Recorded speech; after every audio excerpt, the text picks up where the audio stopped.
नमस्कार, जय हिंद, जय भारत, जय छत्तीसगढ़। तस्वीर में जो गाड़ियां नजर आ रही हैं आपको, ये किसी मेले में लगे ऑक्शन की तस्वीर नहीं है। ये तस्वीर है हर वो थाना की जहां पर आप कंडम गाड़ियां को देखते होंगे, जो अलग अलग अपराध हो या फिर अलग अलग कांड हो या फिर अलग वजह से जो है थाने तक पहुंच जाती है।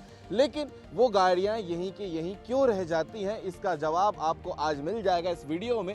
जैसा कि आप देख सकते हैं, दुर्ग के कोतवाली थाना में है और यहाँ पर आप अगर एक राउंड भी मारने आएंगे तो आपको तमाम ब्रांड की गाड़ियां, तमाम ऑटो, बस, ट्रक, यहाँ तक कि साइकिल भी आपको नजर आ जाएगा इस जगह पे आने के बाद। और सिर्फ ये इस थाने की बात नहीं है, आप किसी भी थाने में जाएं पूरे छत्तीसगढ़ के हर जगह यही नजर आएगा।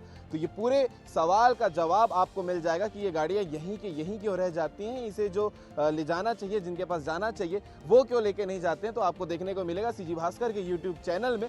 फुल वीडियो हमने किया है। दुर्ग जिला के वरिष्ठ लॉयर हैं अशोक शर्मा सर के साथ में हमने पूरी डिटेल बातचीत की है कि कौन से अपराध के लिए कैसा प्रोसेस होता है, कैसे आप अपनी गाड़ी को थाने से छुड़ाकर या फिर कोर्ट में आवेदन देकर आप अपने घर ले जा सकते हैं। लेकिन पूरे प्रोसेस के साथ में पूरी डिटेल जानकारी देखने को मिलेगी, क्योंकि ये सवाल जनता का था, ये सवाल दर्शकों का था कि थाने में खड़ी गाड़ियों को थाने में ही क्यों रख दिया जाता है, इसे यहां से रिलीज क्यों नहीं किया जाता। तो सारे सवालों का जवाब आपको मिल जाएगा सीजी भास्कर के यूट्यूब चैनल में। वीडियो देखने के बाद कमेंट जरूर करिएगा कि पूरे विषय को लेकर आप क्या कहते हैं।